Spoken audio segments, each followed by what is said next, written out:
telling me it's still scheduled. How we doing, I Arnie? think it's actually live, but I think this computer's bad. All right, we're just gonna make sure with Arnie's computer, and here's Andrew. We just got Arnie watch on the computer next to us just to make sure we are actually running. Hang on, and my camera keeps showing the top of my head for some reason. Now the bottom. There we go. All right. Oh well, I'm going to have to do this. Right, do you want to say hello to everyone, Andrew? Hello to everyone, Andrew. There we go. That's it. Perfect. It's running. Everything's running brilliantly. Only like 2.5 second lag. Excellent. Oh, we got a very short lag as well. Everything's going great. Okay. Well, I just say thank you so much for coming along. I've been such a fan of yours for years. I've watched every interview on Richplanet and spent a lot of time on your website going through things, and you've helped me with stuff in the past. So absolutely fantastic. Could you just give a little bit for those? It's almost impossible that there's someone out there who doesn't know you. Could you just give a little bit of background, Andrew, about just to sort of introduce yourself a bit? Yeah, thank you, Ross, for inviting me. It's great to be with you, and I've enjoyed speaking with you by email, and it's great to finally speak to you, in sort of by verbalization or whatever you want to call it, audio, video, whatever. Yeah. So myself. Oh, hang on. Sorry, hang on. I can't see you. There we go. Let me just double check. Yes, sorry, carry on. Yes, I apologise. You don't need to see me. So I have been involved in this sort of alternative knowledge scene, as I like to call it. That was a term I got from Lloyd Pye, I think, years ago. I have his book. Yep.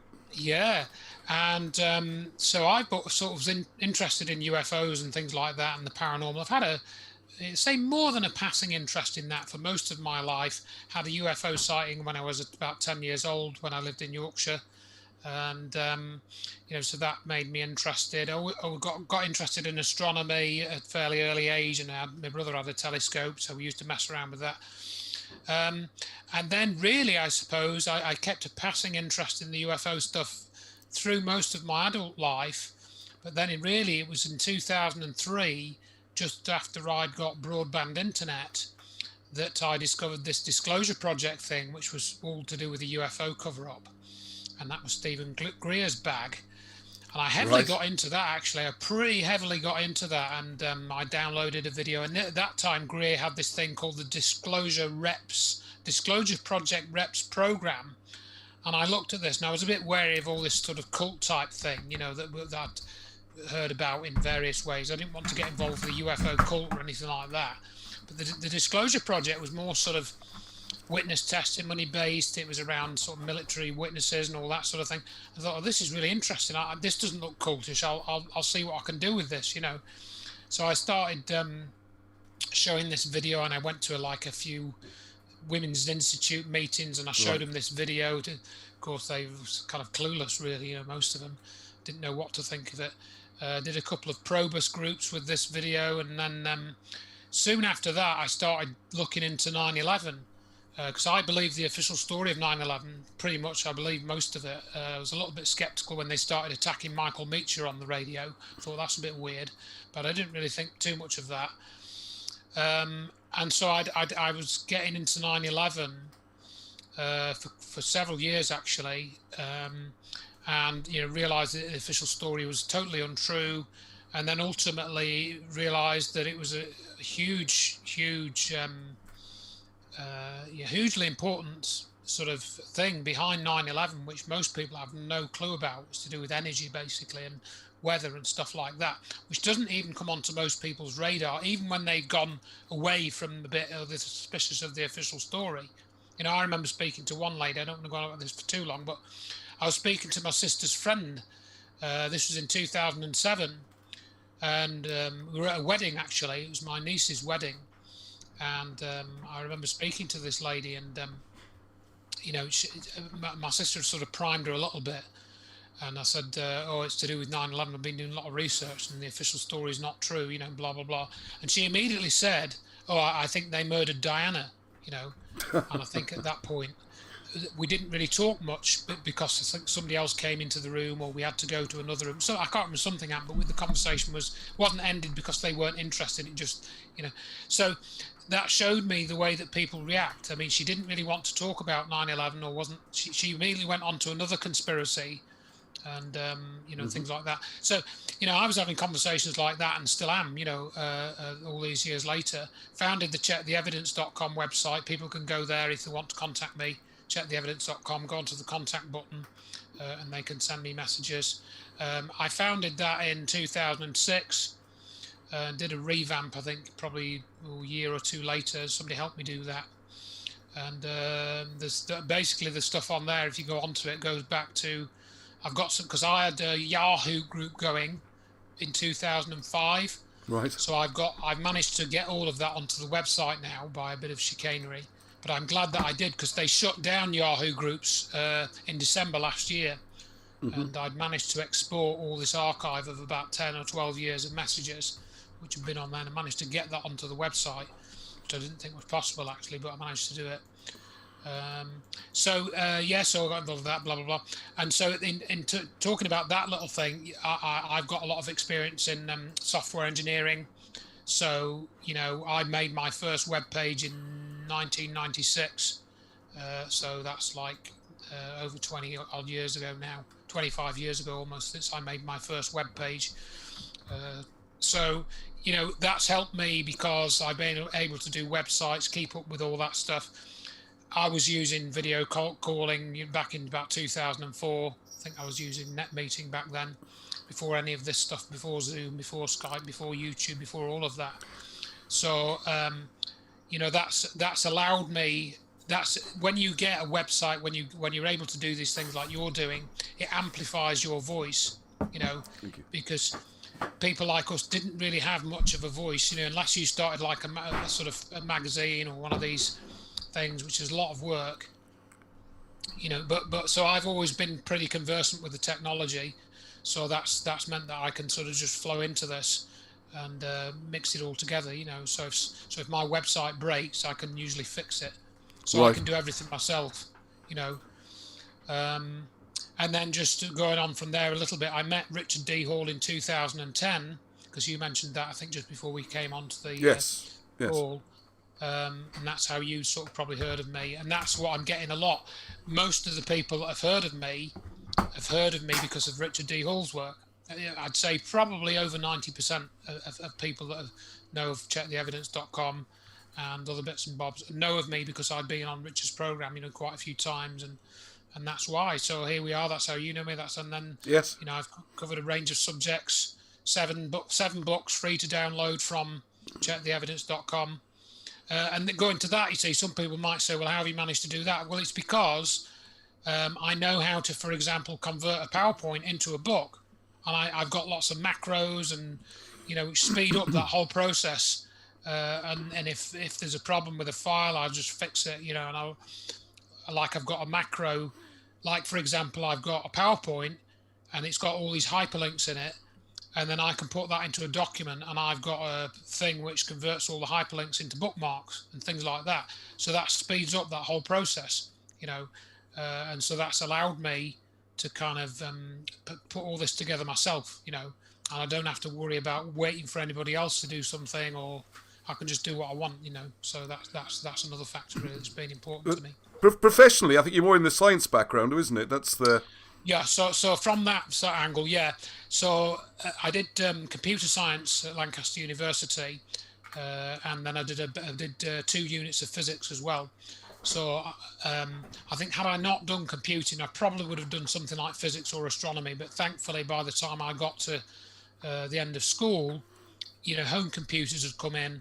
So I was pretty conversant with a home computer by then. Went into doing that, and I ended up getting involved in education as well, because I ran in the early 90s. I was running a night school in C programming, which I did for I think a couple of years. So I ended up in it. So that gave me the educational slant, and I ended up getting into education. And I now work for a UK university, which I'm no longer allowed to mention the name of. Oh, right. Okay. But you can easily find out. It's not. That's a closed book now, is it? It's a closed shop, right? Well, kind of. I mean, I mentioned it the other day that it's. They weren't very happy, were they? No, I think I know where you are. Don't worry. No, I mean it's. They don't want it on my website, but I've mentioned it in YouTube videos. Yes.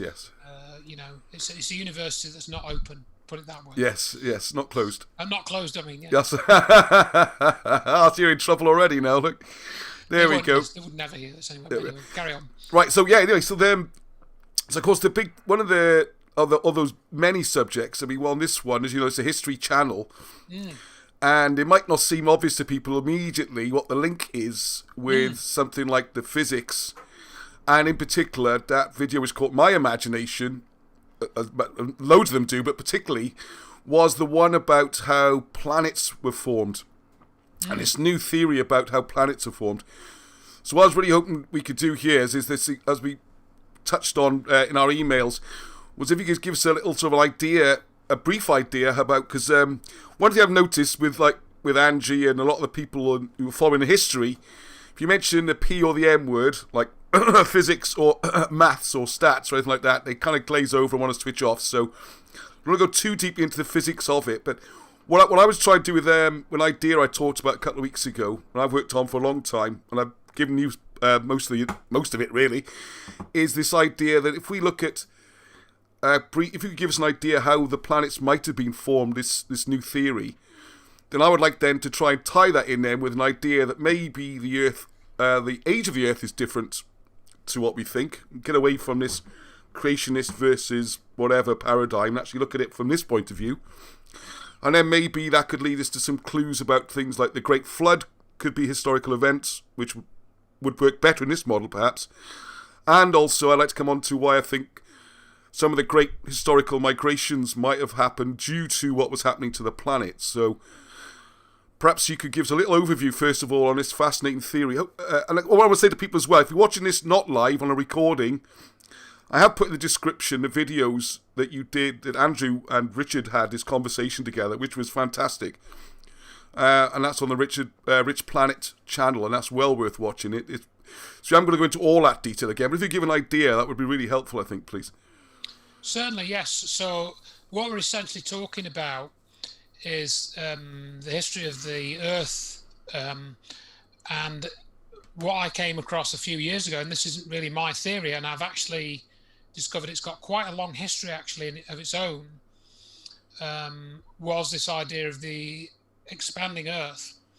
And I got into this because of looking at the hollow Earth stuff. I think that was it originally. I've seen that in your book. There's more about that in there than I expected. Yeah, there's a lot, isn't there? Yeah, there is, and I think it was one of those things. When you start looking at the UFO stuff and that side of things, and peeling back the layers, you will come across this idea that the Earth might be hollow, and I came across that as well, and I never really quite believed it because I'd come from the sort of physics background, and you then talk about things like mass. So that if, for example, the Earth was hollow, it would have implications for things like the orbits of the planets, because if the Earth was largely hollow, then the mass would surely be much lower, and that would then affect, without going into the physics too much, I can mention things like Kepler's laws and obviously Newton's law of gravitation, which most people at least heard of. They would all get affected if the Earth was hollow. So, well, also I must just say, this idea, if there's a solid iron core, that would be a big part of the entire weight of the planet, wouldn't it? So if you take that away... that's it, exactly. So if you start that's it. So if you start going away too much from that sort of area, then you're getting few people immediately turned off. So I didn't really take the hollow Earth seriously. And, I'd looked at the stories, and one of the other stories that comes up is Admiral Byrd. Admiral Byrd going to the South Pole. Yeah. And there's a story that he actually met some aliens or something. There's various versions of this story, and that he was attacked and then his forces were partly defeated and blah blah blah. And I didn't really believe those stories. And I think if you read my book, which is available as a free download, just to mention where we're coming from on this, from my take on it, it's called The Earth But Not As We Know It, an Exploration, where I go into all the Admiral Byrd story, and I say why I think parts of that aren't true, but clearly parts of it are true, and Admiral Byrd did indeed go to the South Pole, or the Antarctic at least, and there's actually a film that was made about it. It's called The Secret Land. It's about Operation High Jump. And it's all in that film. It was made by the U.S. Army, and it's a very well-made film. It's well edited. It's in color, some of it. It tells a story. It's got a good narration. A fascinating film in its own right. Even if you think it's disinformation or whatever, as some people claim it would be. But anyway, without going into the Hollow Earth too much, that at some point led me to this other website and this other character called Neil Adams. Yes. Now, Neil Adams, he had produced these videos which showed the Earth growing, as he calls it. He doesn't like to say it's expanding. He showed the Earth growing. And actually, when I saw this, I thought, yeah. And when he says in his voiceover, I think, it's so plain a child can see it. And once you see it, the Earth, there's no question that the Earth has expanded. It's expanded since it was formed. And the reason why you don't immediately see this, I think, for most people at least, is because of the way our world maps are drawn. Now, if you have a world map, you always have, as we see it here in the West, you always have, the US on the left-hand side, and you have Europe and the USSR on the right-hand side. So in the middle, of course, there is the Atlantic, and it is as plain as day to anybody that the continent, in other words, the east coast of South America fits into the west coast of Africa. It's as plain as day. I'm trying to sort of show that now. Yeah, that goes in there. Yeah, keep going. But so what you don't see is actually if you go around the other way and you look at the Pacific split, and you join that up, you actually find that because it's a much wider gap as well, you find that the west coast of Australia will actually fit with the, with China and Australia. Yeah. And this has been calculated more carefully, and I didn't realize because Neil Adams doesn't talk about this. Neil Adams just makes these computer videos. He doesn't give you any of the history, but I went and explored this in writing the book a bit more, and the history of this observation goes back at least until the 19th century. So I think I'll try and show you one of the pictures that I've got here, just so that you can see this, because there is quite history to this. Let me just see if I can find this. I'll come back to that. But basically, you can clearly see that the continents fit together on a smaller globe. There is no question that the continents will all fit together on a smaller globe. And so that completely changes the idea about how the Earth was formed. And when you go to the sort of science or geology community, right? Sorry, Andrew, just 1 second. Those comments coming up, I can see them. Thank you, and we will get to them, Chris, Alan, when we get a chance. Sorry, Andrew. Sorry to break your flow. That's all right. That's all right. Yeah. So you can see, plain as day, that the Earth was smaller in the past. Okay. And again, just from Neil Adams, he kind of sort of leaves it there. He doesn't really go into the science of it that much. So what you'll tend to find is that most of mainstream science, I'm just trying to find this picture. Yeah. Most of mainstream science, they actually reject the idea of an expanding Earth, because we'll say, well, how can it have expanded? So they don't basically go the right way. They don't look at the evidence and then say, oh yes, it's definitely expanded, we don't know how. They say, no, it can't have expanded. Yes. Because we can't think of a mechanism of how. Yes. Again, it's coming up with the answer and then working backwards again, isn't it? Yeah. So they're going from the current theory and saying that must be right because, we can't think of a way where this other theory could be right. I'll try and show this picture now. It's a bit. Yeah, because I knew this Neil character because he's the. I like doing drawing and cartoonist, and he's one of the legends. Right. Yes, sorry. Yeah, exactly. Yeah, because he was involved in with the Batman. Yeah, so he's the DC man. Yes. That's right. So you see this picture here, which is I forget the date on it. Yeah. This was a 1909 paper, but there are things that I think a bit earlier than this. And you see he's drawn these dotted lines going between the west coast of the US and the east coast of the USSR, as well as the ones further over. So he was clearly observing that this would fit together. Wow. Is this last century, is it, do you think? Or 1888? This was in, wow. yeah, this was in 2 centuries ago now, sorry, yes. Yeah, so, well, this was 1888 that he first proposed it, and I think he published a paper about 20 years later. But it was really Hilgenberg. He actually made a model here back in 1933. So the Hilgenberg globes. I mean, again, I didn't find this out from Neil Adams. No. I found this out later. And and then, you know, ultimately you can go on to people like S. Warren Carey. He's here in this picture on the bottom left. These are quite low-res pictures in this, so I should try and get the other one up. Let's see if I can get the other one up, because that's a bit higher resolution in there, I think. Let's see. So, you know, you get to people like that, and you find that... Can you turn Andrew's voice or turn on your voice? It's quite difficult to hear him. Okay. No? Sorry, I'm just... So can you turn your mic up a bit, Andrew? That's all someone was asking. Can I, if you want me to turn my mic up, let me just... And I'm moving further away from my mic. It's all right. It might just be me being loud, don't worry. It's not difficult to hear. Let me just try and get that up. Let's see where it's gone. Where are we? I've got to go into audio controls.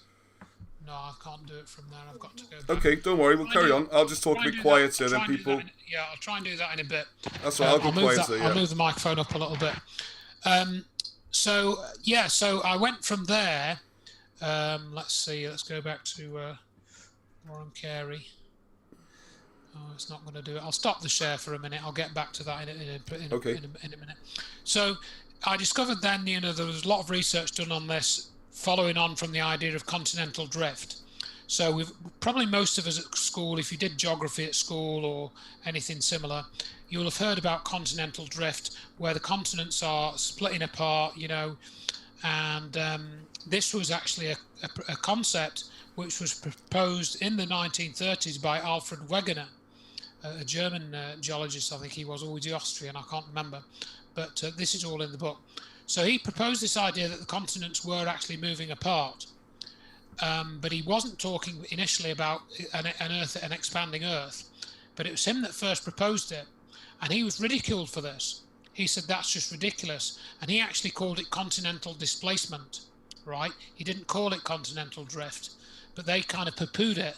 And they said, you know, oh, it's just drifting around. You know, there's no sense to it, because they just thought that the Earth had been the same all the time.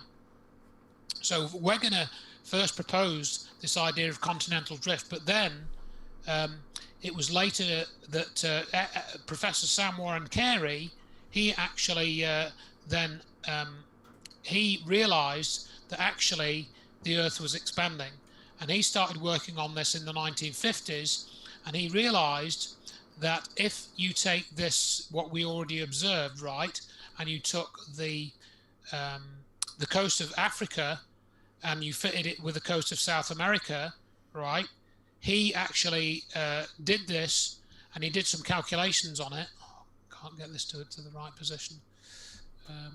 There we go. So let me just try and share that again now. Screen number 2.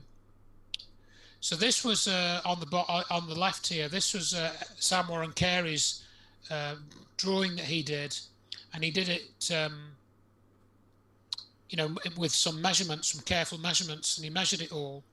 And he said, Africa and South America, as I fitted them at the 1,000 fathom isobath on an oblique stereographic projection in 1933, before I realized that the Earth is expanding.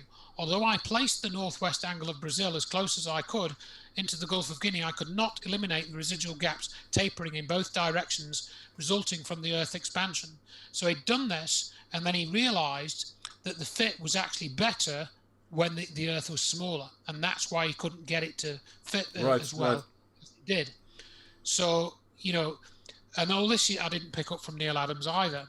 And this was all then taken on by a chap called James Maxwell, and he's written several books about this. I've been in communication with James Maxwell. He's a nice chap, actually. He sent me a copy of his last book for free, actually, or PDF of it.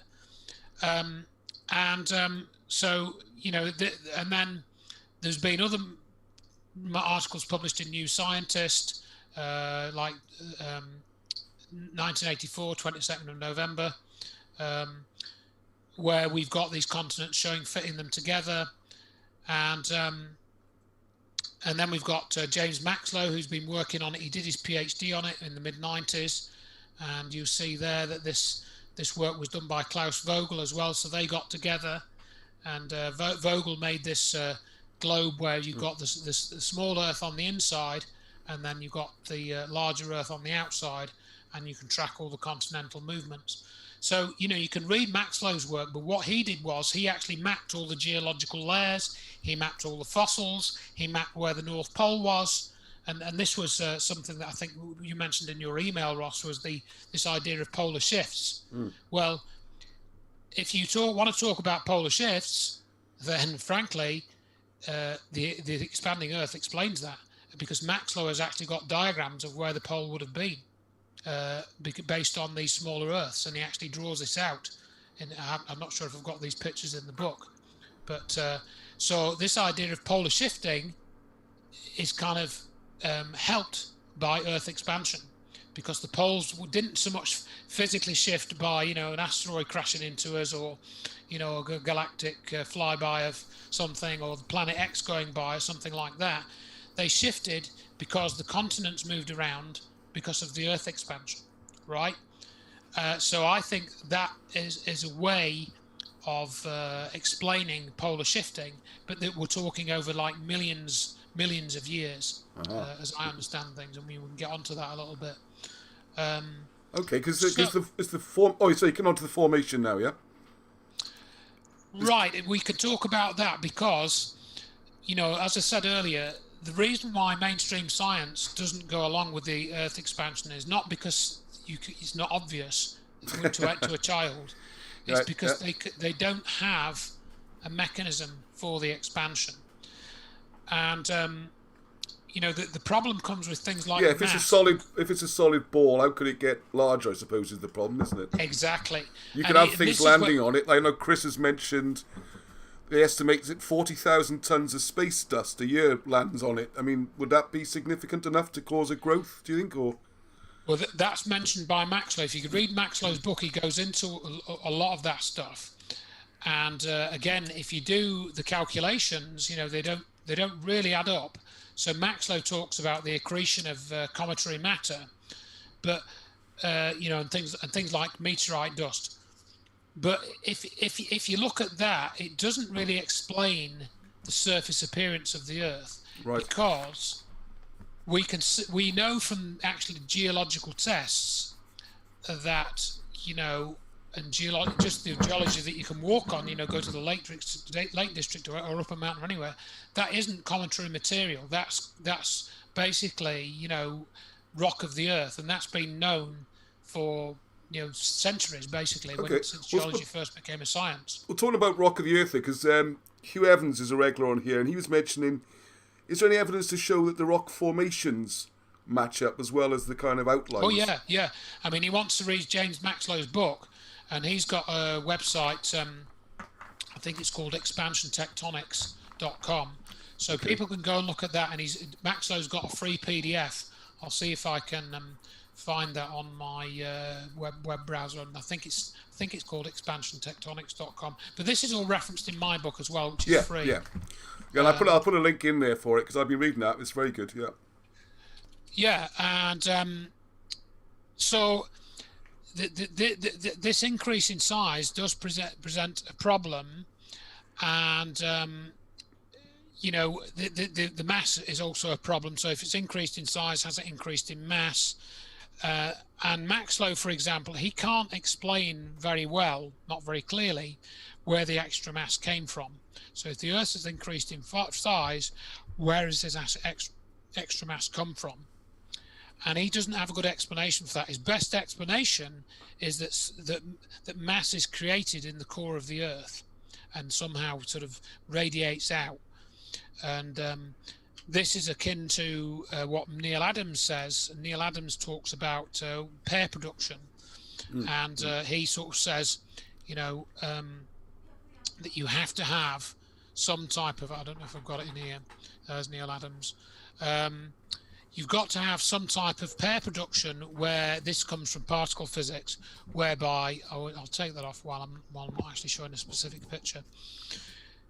Neil Adams talks about pair production, and this is where you get one particle spontaneously coming into an existence, and then another one joins it or something. I forget the exact, but it is, it is an accepted process which happens typically in particle accelerators and black holes some and of the things, experiments. Yeah. Allegedly, and you get things like Allegedly, Hawking radiation as well, which is allegedly a way that matter can appear spontaneously.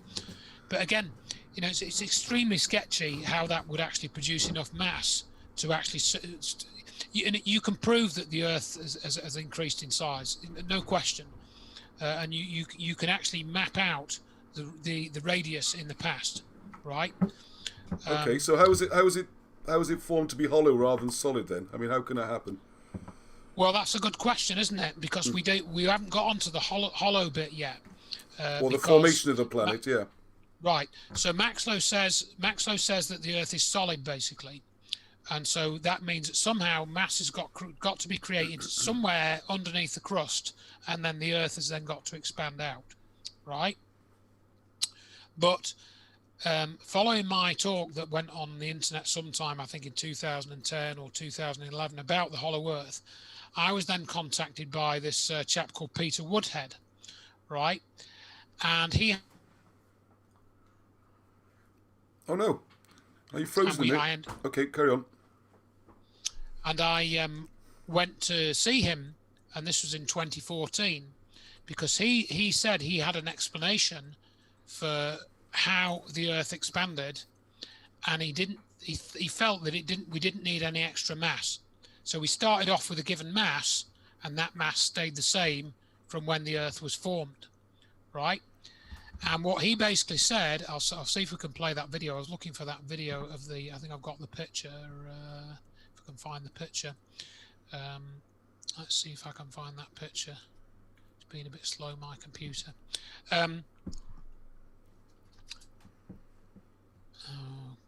Yeah, I think his overall theory is like a ball, isn't it? It's gonna. Right. So what he basically suggested initially was that for the formation of the Earth, it's not like we were told in our history books. Peter Woodhead suggested that what happened was you had basically a core of ice. Now, why he suggested this was he came across this article by some astronomers that were based in Atacama, and they mapped this snow line around a star. So I think they'd done a spectrographic observation of a star. I should know the star. I'll try and find the name of the star. Tau. Yeah, TW Hydra is the star. Okay, and they'd found this article. Let's see if I can bring this up. On this formation of a snow line around. Let's see if this is it. Yeah, I'll just see if I can show you this. Now I can do the screen share again. So they found this snow line around a star. Okay. Snow in an infant solar system, a frosty landmark for planet and comet formation. So this was basically, the basis of this article was it was kind of telling you the opposite of what we think of the formation of the Earth, where the Earth, was a fiery ball, forged from crashing, collisions of rocks in the early solar system. Well, this was the exact opposite in that saying that a planet, could be just a ball of ice. So he suggested that basically what you got was you started off with a ball of ice, which was, just frozen water, which is a fairly simple element. And then around that, you accumulated rock from elsewhere, from whatever was lying around in the solar system, or it was just accumulated. So instead of having a hot core, you actually had an icy core. And then he argued that when you got the rock around that and you got the things that we have in the Earth's crust now, such as radioactive isotopes, that if you got a spherical object with ice in the center, right, and then radioactive isotopes and rock and stuff, and you'd get certain sort of pressure put upon the ice by the rock outside. And if this ice rock, which had metal ores in the rocks around it, was going around the sun, then you'd get induced electrical currents in the ores in the rock, which would generate heat. And he was arguing then that if you had that sort of arrangement, that you would then potentially have the situation where you could actually have a core of ice, and then it would be slowly heating up, and then after a period of time, it would melt. And then you'd have a liquid core, or at least some liquid in the core. And then following that, if the processes continued for millions of years, the ice core would melt completely, and then the water would continue to be heated. And then eventually the water that was in the center would boil. Now, he then proposed this model of what we can call steam-powered expansion, and I'll see if I can find that here. So let's just so I just want to go on. Yeah, sorry, go a little bit more. Go on. Yes, go on. So that's an artist's impression of this idea of this solar system in TW Hydri might have looked like, where you've got this snow line around the star, and there's water ice orbiting around it, so there's going to be a lot of it. And then he basically said, let's see if I can find the. So that was the picture from the space station. I've got a video of that, but I was trying to find the video. Yeah, that's the one I love. Yeah, with you can see the spinning bubble. Right. So what they were doing in this experiment, maybe I've got the video here. Let's see if it's this. This is the video link, and you should be able to see this. There we go. Oh, look at this! God, now we're already testing the graphics now. So what they do is there's just a bubble of water, right? Yep. And then they inject some air into it, and you'll notice what happens to the air. This is perhaps one of the key pieces of why I think Peter Woodhead could be right. Yes. The air doesn't stay on the surface. The air goes into the center of the ball. And in fact, what you find is with this experiment is the heavier objects stay on the outside, on the outer layers. Yes. And the lighter objects go to the center. Because they put something in, don't they? They put some tea leaves in or something, don't they? That's right. That's it. So this gets you then to think, well, the way that we're told gravity works in this scenario might not be what we're told. It may be different. Can we just pause it here? Because one of the things I think I'd like to just comment on with the theory, that's it, if you just hold it on the screen, is that in the observations, they're talking about a sort of a snow line and slush and liquid. And then in the NASA experiment there, it's shown as a bubble, really, which is a liquid. So why is this suddenly... Why would you not start then this theory of the planet from a liquid bubble? It suddenly becomes a block of ice, and I was thinking, oh, hang on a second, are you sure it should be a block of ice? The model would make more sense to me if it actually was a liquid forming into natural bubbles, if you like. In theory, you've got a block of ice because the temperature of the space, haven't you? So you wouldn't be a liquid in, like, once you get below, freezing in space. And I mean, the average, the absolute zero is minus 273 degrees. And I think, if you go to the backside of Mercury, I think it's about minus 200 centigrade. So, Yeah, but I appreciate that. But the backside of Mercury is not getting any sun on it, is it? Correct. It just struck me that you've got this... it's called a snow line. It gets described as slush all the way through until it... To me, it just seemed a possibility that the model would work with a slush or liquid forming a natural globe. We don't. In other words, we don't need the ice necessarily. No. It's just... So I think the ice makes it more difficult to work, doesn't it? Because if it's solid, this kind of bubble thing doesn't work so well. Not. Maybe you're right. Maybe it was formed somehow from water. But even so, we think that the ice model does have certain merits because of you actually look when you start to observe the expansion, in that it started very suddenly 340 million years ago, and then it's carried on exponentially.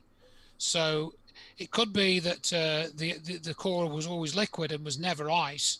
Maybe you're right on that, and it's just that it started to boil 340 million years ago. Well, this is when I think the timelines become possibly different. But Maybe, I mean, again, we've got a fair amount of guesswork here. There's a lot of things we don't know, but what we're trying to explain is why the Earth has expanded. Yes. And I think anybody that looks at that evidence that the Earth has expanded, if they look at it honestly and openly, can only conclude that it's expanded. Yeah, I definitely agree with that, and I love this model as well. It was just that little observation about starting with an ice core. Yeah, and you could be right about that, because we're not married to the actual idea that it was an ice core itself. We're just arguing that we've somehow got a mechanism for expansion, and that one way of creating that mechanism would be a liquid expanding into a gas, or a snowball. Yeah, Literally or a snowball or snowball. whatever. And I mean, when Peter originally came to me with this, and we talked about this, he actually used the word slush. Yeah, so I remember you mentioning that, and I thought, well, yeah, slush, it seems to make more sense, because it would naturally form a globe. It would naturally, whereas a lump of ice would just be we're back to almost to the old model where solid objects are bashing into each other. But just taking that picture that's on the screen, as you say, sort of following on from what you were saying, if we say that the tea leaves in that picture are the Earth's crust and the mantle, or some combination thereof, then we've got liquid beneath that, which seems to be counterintuitive, as we already said, because you expect the heavier elements to sink to the centre of the Earth. Absolutely, yes. So, and then people have said to us, well, Andrew, that model's ridiculous, because if you had gas, 200 or 300 or 400 miles down in the Earth, it wouldn't be a gas. It would be compressed again back to a liquid, or it would be a superheated fluid, I think somebody said, because of the. You can't just keep adding energy, can you? Something's got to give. Is it Boyle's law? It's got to be constant, isn't it? Not getting the pressure times the volume. Right, that's right. And under pressure, the boiling point changes, of course, of a liquid. So when it's under high pressure, the boiling point goes up, and vice versa. So when you go up a mountain where the pressure is lower, then the boiling point of water is also a lot lower. So the reverse is true. But that relies on this keeping with the standard model that gravity works the way that we think it does. Now, one of the other things which has come up, which I don't think James Maxlow talks about that much, is the size of the dinosaurs. Yeah, we love this subject, don't we, Arnie? We talked about the dinosaurs being so huge and still able to stand up and pump blood up to their brains and things. One thing that's right. And I mean, there's a book by Stephen Hurrell called Dinosaurs and the Expanding Earth, and I've met Stephen Hurrell a couple of times. He actually lives up near Chorley somewhere. And he came to a couple of my talks. He actually doesn't live far from Peter Woodhead, actually. They both live in the same part of the country, funnily enough. Okay. And he basically pointed out that if you look at the, let's see, I think I've got this thing here. He basically pointed out that you look at the cross-sectional area of a dinosaur's bone. I think this is in your book, actually. Yeah, it is. Yeah, I wrote down the page numbers for you, but you're gonna find it. Go on. It's all right. It's all right. Page 79, dinosaurs. There you go. Page 79, is it? Let's see if I can find that. I think it was that early. Oh, so it's 87 on the thing at the top, I think. Okay, there we go then. There we go. Thank you for that. So let's see. So if you go down there, there's his book. I did scroll past this earlier on. So there's his diagram, and I did ask him for permission to use that. He's got that in a paper online. And he's a mechanical engineer, I think, or a civil engineer, one of the other. And he points out that the surface area of the bone needs to support a weight. So the weight increases by volume, but the actual weight that the bone can carry increases by surface area. So you reach an upper limit of the weight that a limb can support without the bone breaking, because you can estimate the maximum strength of the bone from what it was made of and stuff. And I think that from the fossils that they've recovered, that they know that the dinosaur bone wasn't amazingly different from other animal bone. It was basically a similar sort of thing. And they give other examples, don't they, with giant insects and all that kind of stuff. So it's not about the materials, is it? It's not just about the material, exactly. So if you take some of the insect life, as you say, like there's Meganeura, which was this, and the pterodactyl and stuff, which had an enormous wingspan. So, from those examples, and you mentioned the blood not being able to pump up to the head of the Brontosaurus. That's another example whereby certain effects on the mechanics or the pumping action and so forth are limited by the Earth's gravity. So you can pretty much conclude that in the time of the dinosaurs, the Earth's gravity was lower, right? So it's pretty much to say it's a slam dunk, really, to me. It had to have been different. The force of gravity in the time of the dinosaurs had to have been substantially different to what it is now. So you then have to ask, well, how can that be? How can that be? Yes. It's another mystery. And I think Stephen Hurrell, he explains it again with a change in mass of the Earth. And he's pointed out that I think the mass of the Earth must have gone up substantially because, and that's where we go back to that other graph, which is in a different part of the book. The mass of the Earth must have been lower in the past because gravity was lower.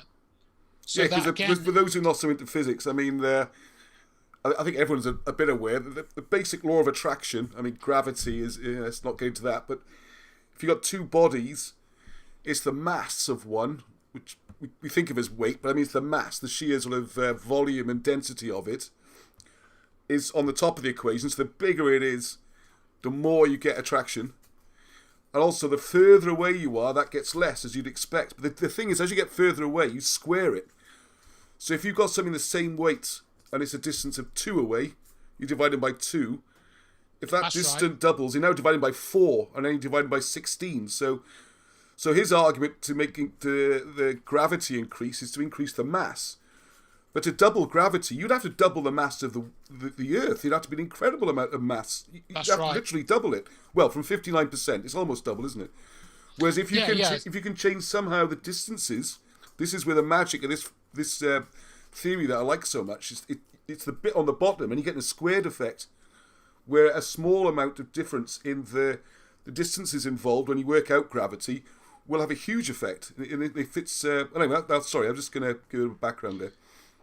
Yeah, no, that's absolutely fine. So you're absolutely right. That you get a bit stuck because you have to explain both the gravity being less back in the time of the dinosaurs and the mass being less.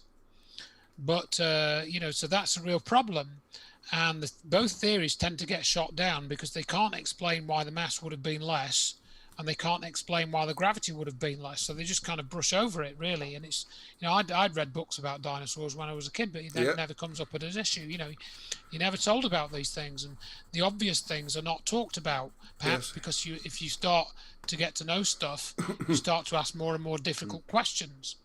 Someone's pointed out, someone made a good comment on there, Gary. I mean, yes, the atmosphere might have changed and the level of oxygen and all that kind of stuff. But all that would have done is given you more, maybe a different energy level or enthusiasm to do things. You still got to get through the gravity. You still can't beat that if you're trying to fly or walk or something. No amount of oxygen is going to get you up there. No matter how much petrol you put in your car, it's not going to fly, is it? That's right. So there's another chap that looked at that. He talked about, maybe the atmosphere was much more dense. And there's this chap called David Esker, and I came across his theory. And he's got an interesting website where he's got quite a lot of good information about the sizes of the dinosaurs and stuff. And he talked about the atmosphere, I've got it here somewhere, being about, 100 times thicker than it is now. Maybe difficult to some people to imagine how the Earth could have had such a dense atmosphere, but nevertheless, the wonders of our reality often exceed the limitation of man's imagination. Esker's thick atmosphere theory violates no property of science. It is the correct solution. So I don't see how it works anyway. Even if he was right, I don't see how it works. It would make it actually heavier, wouldn't it? It's. Yeah. But how would the creatures breathe this very thick atmosphere? Which I forget the exact fact. But another way of thinking of a heavy atmosphere is to think of yourself in water, submerged. That's a really heavy atmosphere. Right. You think how difficult it is to move or jump or anything. It's apart from the buoyancy you get, it's no help at all. If you had a thicker atmosphere, what effect would that have on things like sunlight? So is that consistent with the amount of sunlight that would have reached the Earth's surface, and therefore, So things like that. So he just asserts that this is the only solution, and I think I wrote to him. I don't think he even bothered to reply, actually. But he just said it must be, he says it right there, it is the correct solution. He doesn't say, I think it is the correct solution. He doesn't say, well, I think this answers most of the evidence. He doesn't say that. Well, he's very highly qualified, doesn't have to. Exactly. So, that didn't seem to work. So the thick atmosphere has gone out the window. The increasing mass is real problems with that. So, you then have to go to other areas to try and explain, what actually happened. Let's see. So, so I go through Max Lowe's explanation of, how the mass might have increased a pulsating Earth, meteoric and asteroid accretion. He talked about that. And this is something that S. Warren Carey looked at as well back in the 50s. Constant Earth mass. So, Okay, well, yes, we're going to have to go with the other alternative, isn't it? Let's look at people can follow up on the rest of that stuff, I think, Yeah. So these are the theories that perhaps some people are asking in the chat room. Peter and I considered them. Oh yeah, bigger trees, more oxygen, that kind of thing. Yeah. Exactly. And S. Warren Carey and James Maxwell, they've looked at these explanations for the other things. And then there's also things like reduction in G. G is the gravitational constant. That's been talked about as a possible reason for explaining the change in gravity, but then that would change gravity everywhere else as well. So that would affect the whole formation of the universe and the galaxy. So, that doesn't seem like a particularly, good thing to go along with. You'd still have to explain why G changed, wouldn't you, as well? Yeah, exactly. Why would G change? This is Max Lowe's theory here, where he said that, mass was created in the center of the Earth and then moved outwards. That's in, I think, one of his books or on his website. And you look at this, and it's just very talks about this flow, but where's the evidence for this? And he talks about the solar wind increasing the proton ions. Yeah, we know that that's true, but why would that affect what's going on the inside of the Earth? He hasn't really answered that question, I don't think. He comes up with an idea, but I don't think it doesn't really give any evidence to support that idea particularly. Okay, if we go with the hollow world for a second, or a shell, I should say, isn't it? Or how would we can explain the gravity change then? I think, isn't it? That's the idea. Well, that's the thing, yeah. So what we argued was, and this was Peter and I sort of did bits of work on this, that you then get into something called, does start to get a bit more technical, unfortunately, and I do go into some of this in the book, and might be a bit too technical. I think we can cut through some of that, but yeah, go on. Yeah. So, but basically, what we suggested was that you, I'll stop that sharing for now, but I'll maybe try and go back to some diagrams in a bit. We were thinking, well, okay, what if the way that mass is distributed around the Earth has changed, has affected the surface gravity? Because we're not really worried about changing the force of gravity as a whole, right? All we need to worry about is changing the force of gravity at the surface of the Earth, because that's what, from the dinosaur evidence, we seem to have had a different force of gravity at the surface. We don't know about the rest of space or anything, but the issue seems to be a different surface gravity. So we then started to think about, well, what if you had all of the mass on the outside in the mantle and the crust, and very little mass in the middle? So if you have a redistribution of mass, then if you argue, as Newton does, that masses attract each other, right? So if you've got a big mass here and a smaller mass here, say my finger, then surely the force of gravity is going to be stronger here than it is, the center of gravity is going to be over towards this hand, not the bigger mass, not the other one.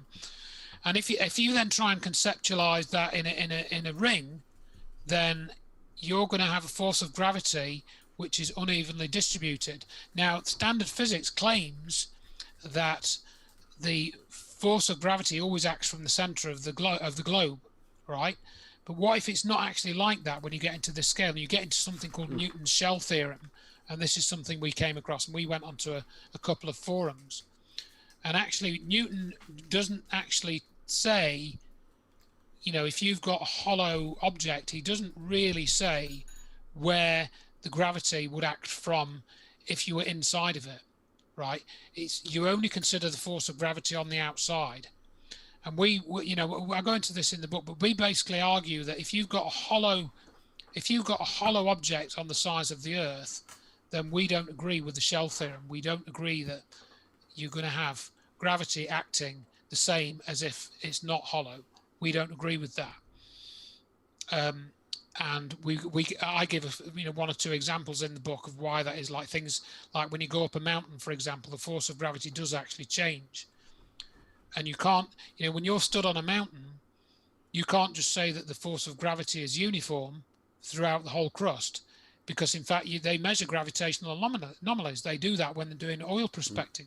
They use gravitational anomalies. So that essentially means that there are variations in the force of gravity. They're very small, but that means that Newton's shell theorem can't totally be right, because if the force of gravity was uniform and everything acted as if all the mass was at the center, surely you wouldn't have any gravitational anomalies anywhere on the surface of the globe, because all the mass would be acting uniformly.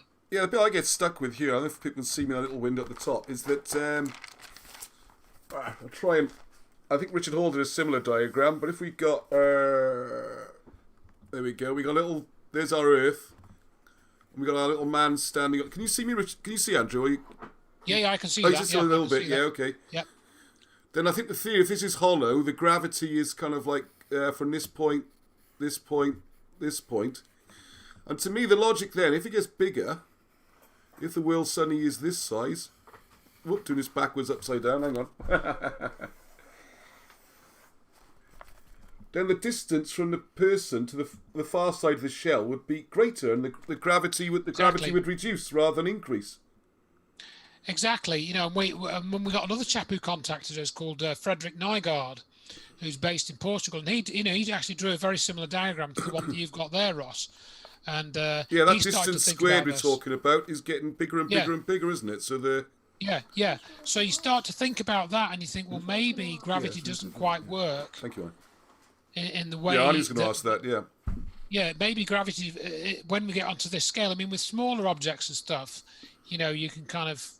It does seem to behave the way that Newton claims, and you can measure it, and you can perform experiments.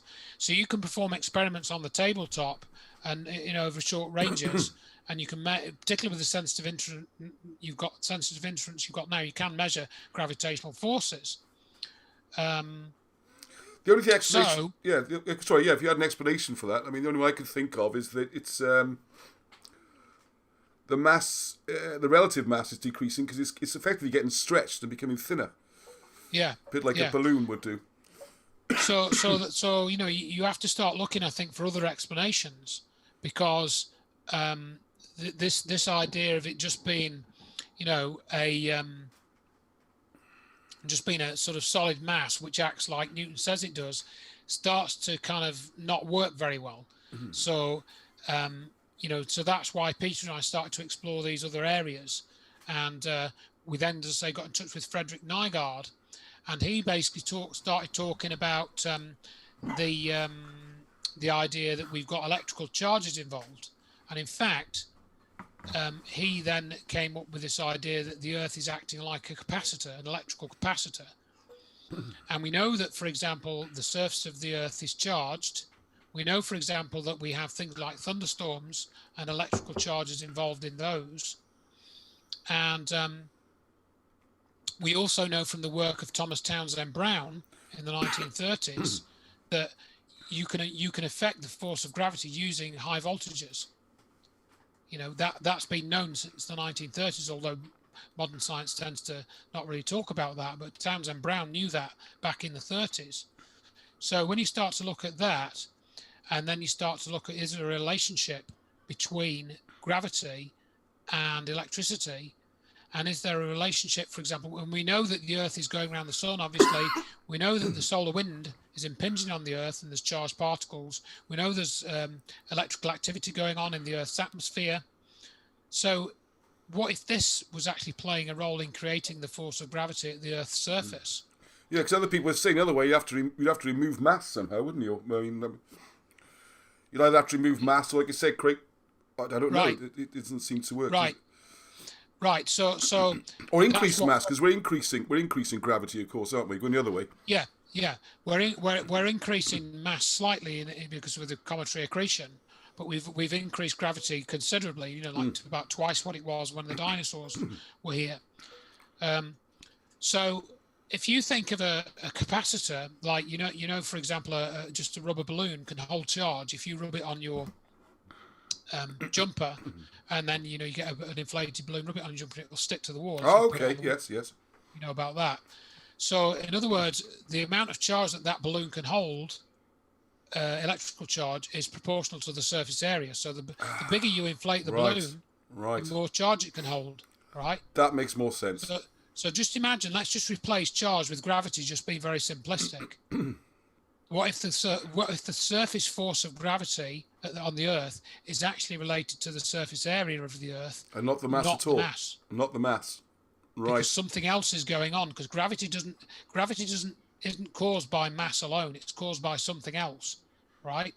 And I've written bits about that in other books and other research that I've done. Because this is the problem. None of us actually. Well, it's not established what gravity is it? Not really. It's really. Absurd. I mean, there's various theories. You observe the motion of objects acting under the force of gravity. That's Newton's law. You don't actually... But, a stroke there, if you were to say, well, actually, gravity is actually, on the surface of a body, is proportional to the surface area of that body in some way, or it's got some relationship to it, then we can say, well, the Earth has expanded, gravity increases, even if the mass stays the same. Can't we? Yeah, very good. So that was basically Frederick Nygaard's approach. And I've got a bit more detail in the book, but that's the simplest way of explaining it. That the surface area of the planet has some relationship to the force of gravity.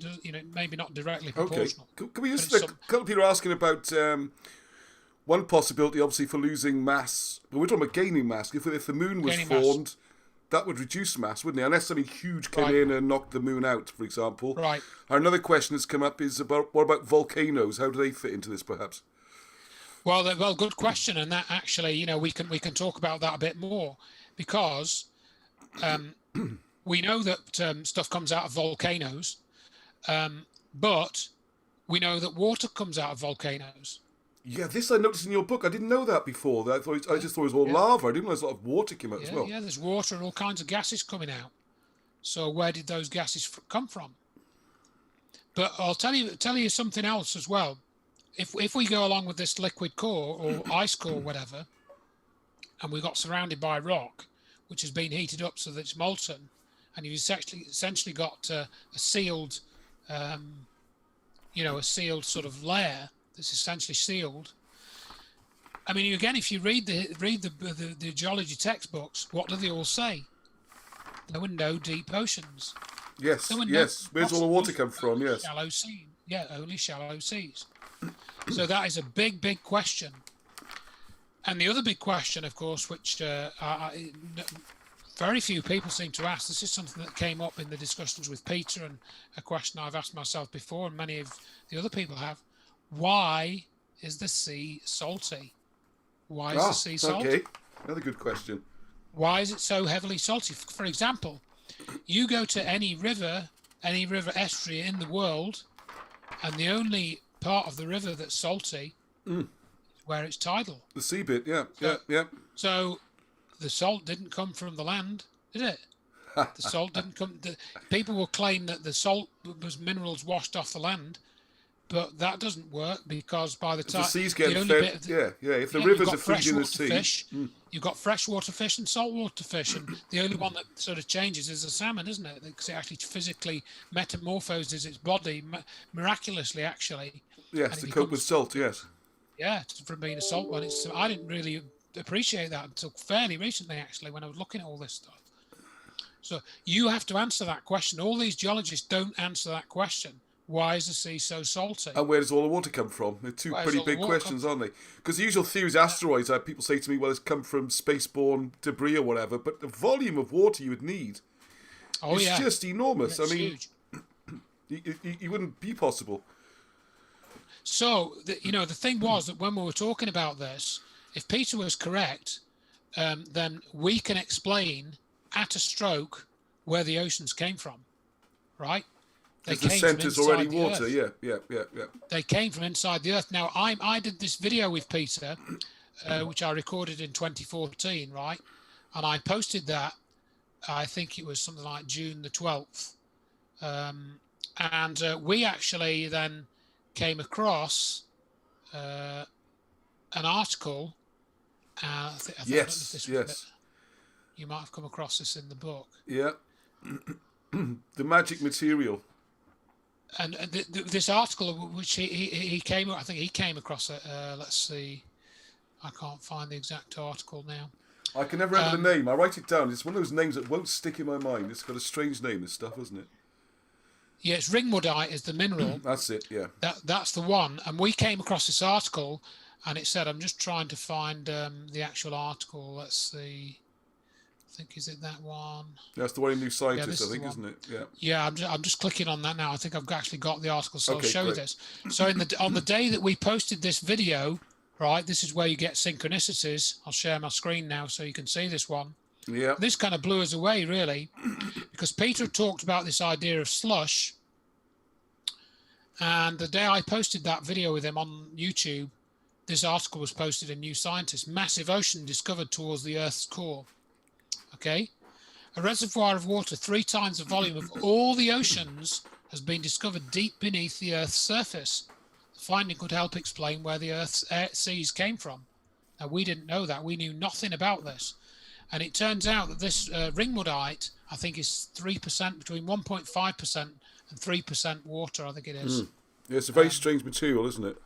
Yeah. So what Peter and I did, it's a very, very simple calculation, is that if you calculate the volume of the size of the sphere of ice, which is just 4 pi r cubes, or 4/3 pi r cubed, I might say, and then you take 1% of that, and you can calculate that there's more than enough. It's a lot of water, yeah, to fill the 10 times the world's oceans or something. I forget the exact volume.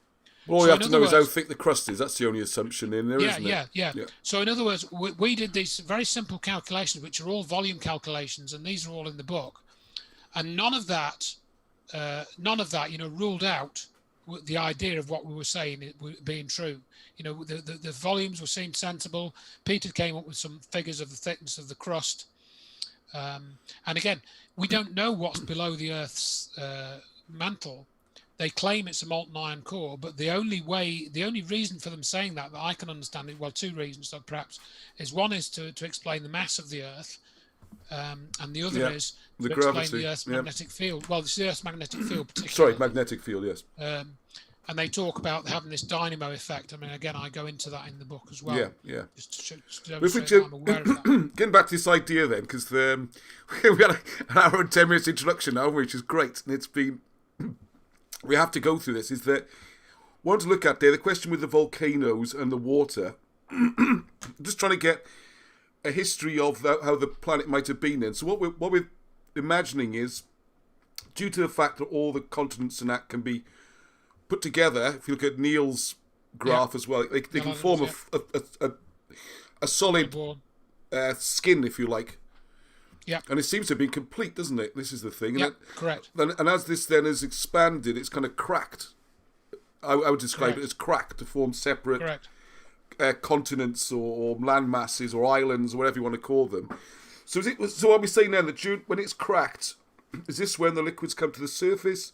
Right. Is this the volcano? I mean, what I'm leading to, obviously, is things like great flood stories and stuff. That process is still going on today in the mid-Atlantic ridges.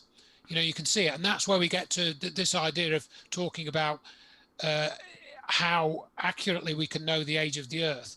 So if you look at what's happening in the mid-Atlantic ridges today, you know, there's still volcanic activity there. You know, we've got these films, you've probably seen them, of these, and I've got a couple linked in the book. You know, you can get your robotic submarine. You can go down to the mid-Atlantic ridge. You can see the lava coming out and solidifying. And they've actually mapped out the ocean floor there, and they've mapped out the magnetic field in the rock that's imprinted. You know, the magnetization of the rock there, and they found that the Earth's magnetic field flips approximately every 100,000 years, I think. Well, again, that's another. This is where the dating. I don't want to jump in every time. Is this idea of every 100,000? Do you know where that comes from? The fact there's 100,000 years of flip. Yeah, I do because if you actually, because this mid-Atlantic ridge and this was the actual activity there was discovered in the 1960s, I think. I forget that you can look at the scientific papers, but they discovered the ocean floor spreading in the 1960s, and this is happening at a measurable rate. So you can go down there with a ruler, and you can measure how far the ocean floor has moved in what are we now 50 years on. So you'll be able to measure 50 years worth of ocean floor spreading, which might be, I don't know, 10 millimeters. I don't know. I think it's 14 millimeters a year, I guess. So you could probably measure, if you go down there now, you could probably measure, I don't know, what's 50 times. You can measure about 50 centimeters, something like that. But isn't the danger here that we're getting into, as you know, I'm a big Velikovsky fan and catastrophism and all that kind of thing, that this assumption everything's done by gradualism, like if it was an inch this year, 100 years is 100 inches. Sure. Obviously, you're going to get different rates, but you know you can go along with things like tree ring growths. You know. Which also say are flawed. Well, I know. You can question all of the dating processes. Well, this is the issue. I think if you look at but you know, but then you get into, you've got to make certain sets of assumptions, like for example, rates of radioactive decay. Have they changed? You know, well, I think they probably have. Yeah, I don't think RCD's very. There seems to be a lot of problems with radiocarbon dating. If you look at things like but that's different. That's slightly different because for radiocarbon dating, you're using the lookup table of the amount of radioactive carbon that was given in the atmosphere. Right. What I'm talking about is just a given element and what the half-life would be of a radioactive element. You know, of how much uranium there was or something like that, or other radioactive isotopes. So I think certain processes like that, if you get enough of them agreeing. And there was another one that I came across, another dating process in Michael Cremo's book, Forbidden Archaeology. One of the ones that he talks about a lot is potassium argon dating. Now, I don't know much about that. I'll have to go and look that up. But if you get several of these different dating methods giving roughly the same figures, I think that's pretty good evidence that the values of time are correct. So well, I think that's why. Well, I think, but I would argue if all of them have got problems. And have you ever read any of the Fomenko stuff? That's very interesting because they break down why the whole half-life argument, for example, with if you look at things with a very long half-life, like changing from isotope 14 to 12 with carbon or something like that. Yeah. You are also kind of making a lot of assumptions that the general conditions remain consistent throughout the period. And what excites me with a model like this, where same as the water building up on the bottom, if we're at a later stage where these separations have already happened, and now it's like an increment, there's these little volcanoes going on, spurting stuff out, that would be very different to a rupture at some point, where there could have been an enormous outpouring of water and volcanoes and all that, and that could fit in more with things like catastrophism and also, for example, with if you look, I'm not trying to go creationist on it, but in a biblical account, it talks about Noah noticed that the poles had declined. That there seems to be a flip of the poles at some point, and that would only be a few thousand years ago rather than 100,000 years ago. So there seems to be an awful lot of assumptions which they might appear to gravitate. I think, and what I would say, for example, is we don't want to talk about creationism particularly, but I definitely think it's worth watching some of their videos for people that haven't already watched them, because they do make some good points along the lines that you're suggesting. One interesting one that I watched was about the formation of coal, and they basically they made some coal. Yes, I've got some I got my Oops, sorry. I looked up that very thing. My custom cover. I was reading again about Velikovsky on coal there. Yeah, because that doesn't work at all with the gradualism approach. Right, and so there's certainly arguments that you can make, but my point is that if you have a number of totally independent dating methods offering some agreement, then I think it becomes more reliable, right? So okay, you might say the radioactive isotope thing is off, but then you've got other dating like the spreading of the ocean floors, for example. That's not based on carbon dating. That's based on physical measurements. Also the geological motion of the astronomical motion of objects, the Earth's precessional motion, that sort of thing, that can be measured. We've got a lot more sensitive instruments now to measure some of those things. So we can be pretty sure, for example, that the Earth's precessional motion is one orbit in every 26,000 years.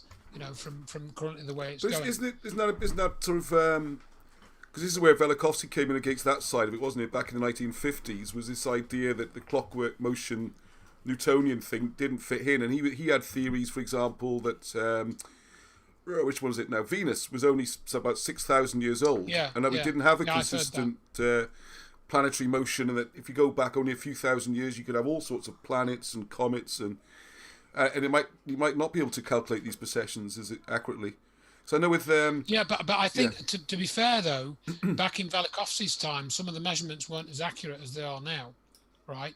So I think they've certainly got some better measurements, and I'm not saying that the solar system has been the same as it is now all the time. Quite far from it, but I think certain objects in the solar system may have been around. Like, for example, we could still say that Venus is a fairly new addition to the solar system. Right. That doesn't necessarily prove, for example, that Jupiter hasn't always been in the same place. It doesn't prove that Saturn hasn't always been in the same place. Although, of course, some people think that Saturn was once another sun, and it's all the solar system reconfigured. Because I think one of the things taken on your on the planet formation theory was, I don't know if it was watching yourself or someone else, was saying that actual stars could be formed in a similar way. Is that something you've looked at, where the Earth eventually would expand, just become a gas and become something completely different, perhaps? Or have you looked at star formations? I don't think I've spoken about that specifically, but what I would say is, things that obviously are not as clear cut. And what's coming to my mind is, for example, the idea that Jupiter and this is in some of the astronomy books, Jupiter is a failed star. It's a substellar object because it gives out more heat than it impinges on it from the sun. Right. So we almost say that Jupiter's like a star. And let's not forget the end of Arthur C. Clarke's 2010 film, What Happens to Jupiter? It turns into a star. Yes, it goes back the other way. Well, I think, this is,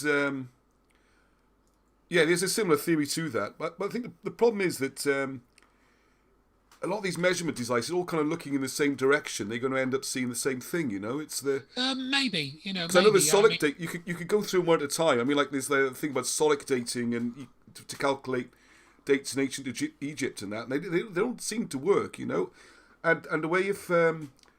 for example, if the Earth did get a jolt or something, if it got hit hard by a comet, planet, whatever it was, or if you look at something like Velikovsky, it would say that Mars might have come very close, and so would Venus. This is why you got all this obsession with the ancients of the planets when they're really close.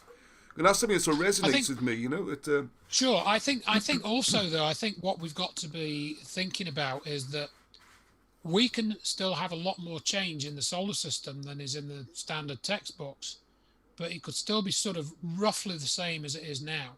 Like, for example, let's take the exploded planet hypothesis, which is Tom Van Vlander's work. Now, this could explain the asteroid belt, that's the idea, isn't it? There's an extra planet that somehow is blown up. Right. Or two have collided even.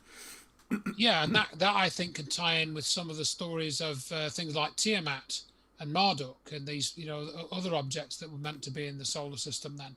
And also, I remember years ago, this was back in the 80s, when the Voyager probe was going out through the solar system. And I remember watching the Horizon program talking about, I think it was Pluto being an ejected moon of Neptune or Uranus. I can't remember which one they said it was, because if you look at the type of satellites that are around Uranus or Neptune, they're actually very similar to Pluto. And that was back in the 80s. Well, I think Velikovsky said Venus was come out with Saturn. I think, isn't it, something like that? Yeah, I think so. Yeah. I don't know why he particularly said that, but I don't have any problem particularly with suggesting that Venus may have once been a comet. I mean, it was a big one, obviously, or apparently a big one. And I think Velikovsky made several predictions about Venus. Yes, and they were correct. They turned out to be correct. Everyone petrochemical atmosphere and 600 to 800 degrees hot rather than cold. And they had to try and shut it up. Yes. But at the same time, because Velikovsky got some things right, doesn't mean to say he got everything right. Oh, absolutely, yes. He gets quite hammering in the Fomenko book. Does he? All right, okay. I've not read that book. So. New chronology. Yeah. So I think we can. What I tend to do is I can take a bit of Velikovsky and fit that in where I think it fits in, and a bit of say Electric Universe, which of course a lot of that came from Velikovsky's work, the Electric Universe stuff. Well, I'd agree totally with that, but I think where people seem to have a psychological issue is that we can kind of say, well. Venus might have broken off from Saturn, or Pluto might be breaking off from Jupiter or wherever it is, and but the Earth's always been there. And you see, this is where the logic leap I'm trying to consider, if you like, that if we can say, oh, maybe Venus was only 6,000 years old, maybe Mars was on a wild orbit, and all these stories about Knossos eating his children, all that is all to do with this giant star, Jupiter, planet, with its gravitational attraction sucking up all these loose comets and stray planets, and it seems like a very chaotic situation, and yet through all that we still kind of have this idea, but the Earth has to be millions of years old. And I think there might be a psychological thing rather than necessarily evidence-based idea. That's what I'm trying to get to be a bit iconoclastic about it. I think if you look at the speed at which certain geological processes are observed to take place, I don't mean all of them, you've got to look at that.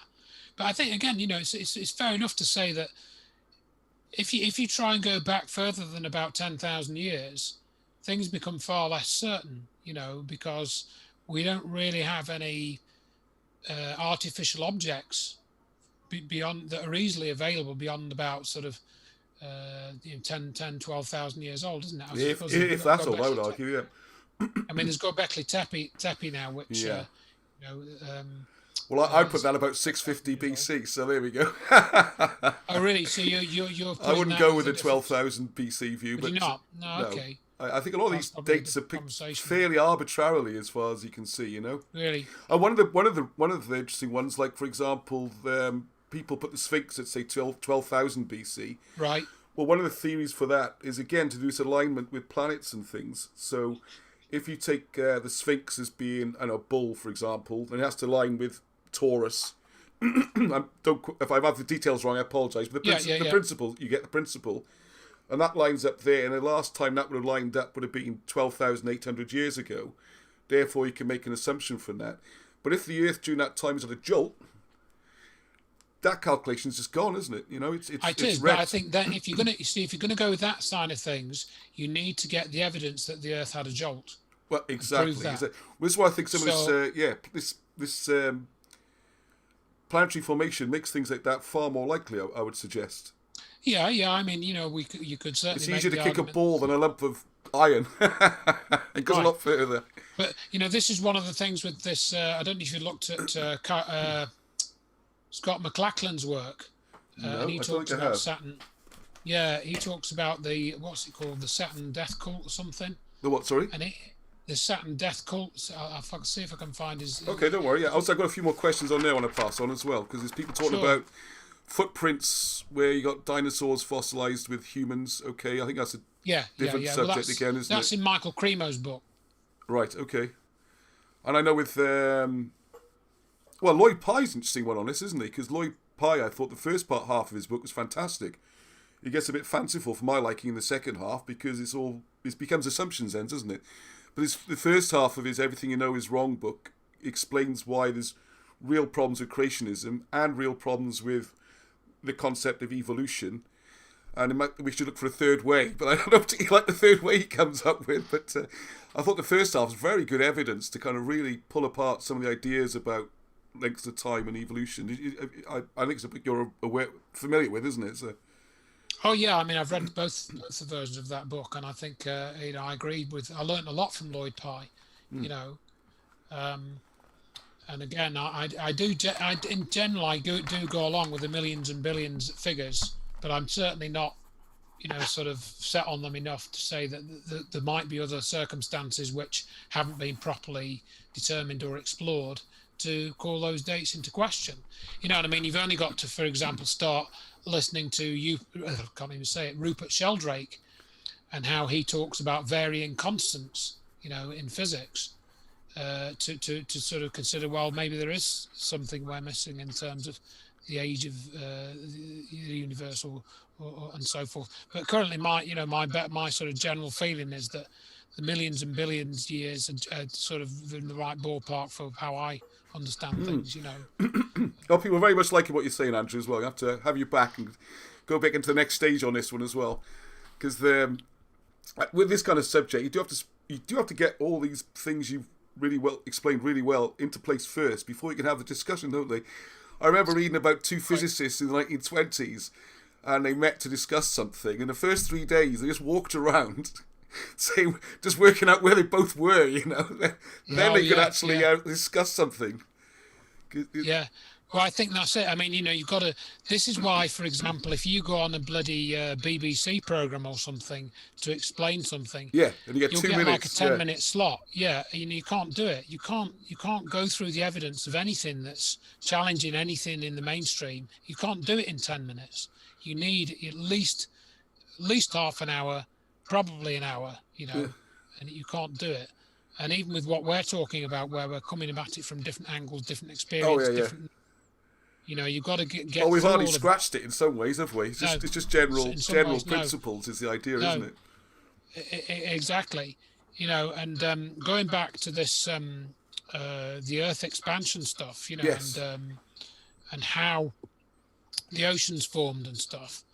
You know, so I think from what Peter had said, Peter Woodhead, it just explained that all to me very, very well. No, he's very impressive. Answers a lot of things. And it also there's evidence for it in other parts of the solar system, if we're to believe the NASA images. You know, like for example, Europa, the moon of Europa, that's got an under the crust ocean, and so is. Well, I think Europa is another example, isn't it, where you can see little jets of water, like what you just said. You can actually see it breaking the surface. Yeah, and I think in that situation, it's becoming more into the atmosphere rather than forming seas. Is that right, or? Well, you can only see, see the water shooting through, can't you? It's got an extremely thin atmosphere. And not only that, but there is same sort of thing in Mimas, which is one of the moons of Saturn. That sort of it says Saturn's battered moon Mimas may have a thin global ocean buried miles beneath its icy surface, raising the prospect of another life-friendly habitat in the solar system. And I think there's Ganymede as well. NASA's Space Telescope has the best evidence yet for an underground saltwater ocean on Ganymede, Jupiter's largest moon. The subterranean ocean is thought to have more water than all the water on Earth's surface. So there you are. Oh, sorry. What actually did you say was the answer to the question about where's all the salt come from? Well, why have we got a salty sea? Again, sorry, you never actually answered it. Yeah. If you look into these salt domes. These salt domes are well-known geological formations, you know, under the ocean, or under parts of land as well. So in other words, if you've got these salt domes, you know, on land, if the water has come through those from inside the Earth, that's going to make it salty. Right. Because the other thing, I just want to get. If you look at. So in other words, the salt domes, as far as I'm aware, they're not necessarily under mountain ranges. You know, at the moment they're in other areas. Yeah, so the water's not trickling down the rivers; it's coming from below. No, and that just reminded me something that I really wanted to get your opinion on. I know you've been here a long time, but perhaps we can meet again and carry on with some of these things. Is that if you look in the old like Babylonian records and things like that, they talk about, and the Great Flood, which is the thing I wanted to try and get into the discussion. They talk about the water coming from below. If you read the accounts. Oh, really? They talk about the water coming from below. They don't talk about torrential rainfall. You see, this is the interesting thing. This is why I wasn't aware of that. Yeah, you think, why are they saying that? You know, and they seem to be aware of this massive ocean underneath them. Yeah.